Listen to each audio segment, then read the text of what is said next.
Bonjour et bienvenue dans cette vidéo. Je vais vous présenter l'actualité du Barça aujourd'hui, en ce mardi 10 septembre 2024. Si vous êtes nouveau sur la chaîne, ici je parle généralement de l'actualité du Barça. Donc n'hésite pas à t'abonner, et appuyer sur le bouton j'aime et un commentaire pour le référencement, et ainsi me soutenir. Voici mon compte TikTok, pour les intéressés. Merci, et commençons.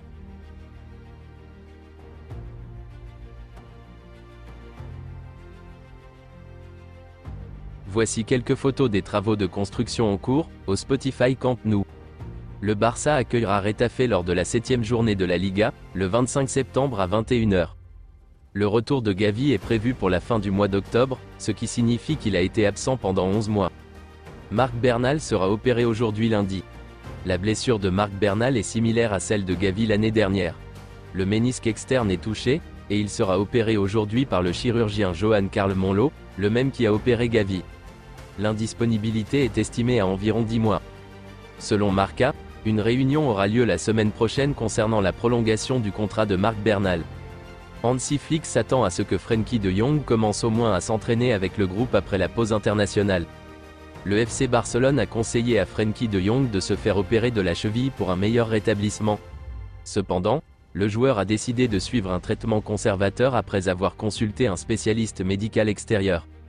Selon Mundo Deportivo, Hansi Flick s'attend à ce qu'Ansu Fati soit prêt contre Gérone. Ansu Fati est dans la dernière phase de son rétablissement.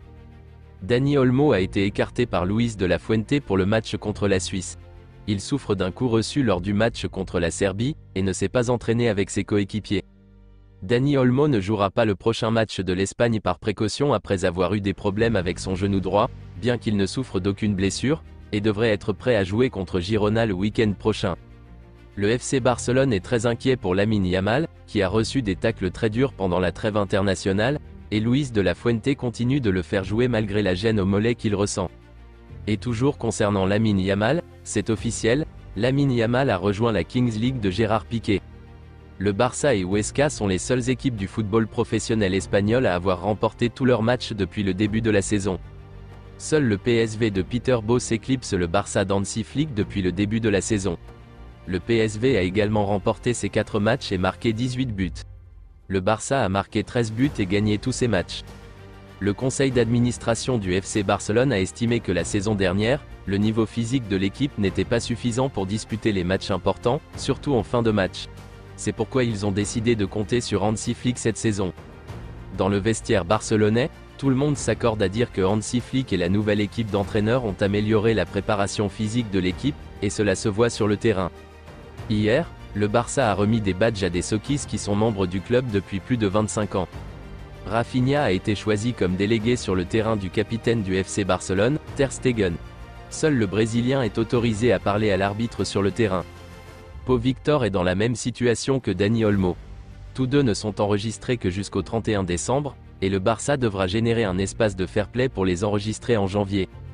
Pau Victor et son entourage ne s'inquiètent pas de son enregistrement temporaire.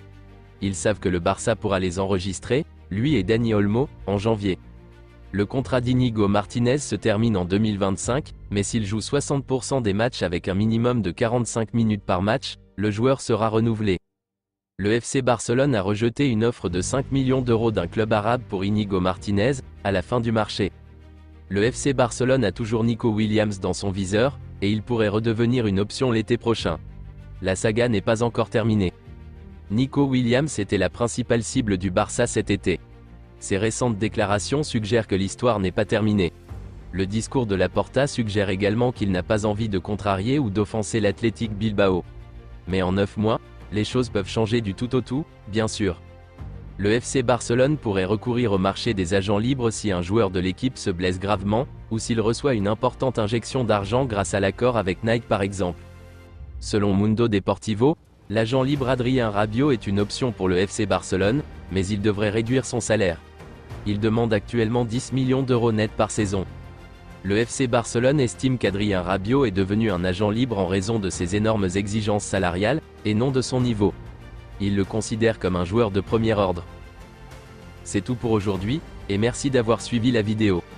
Mettez un j'aime si la vidéo vous a plu, et aussi un commentaire en donnant vos avis, et abonnez-vous pour ne pas manquer les prochaines vidéos. Merci, et à bientôt.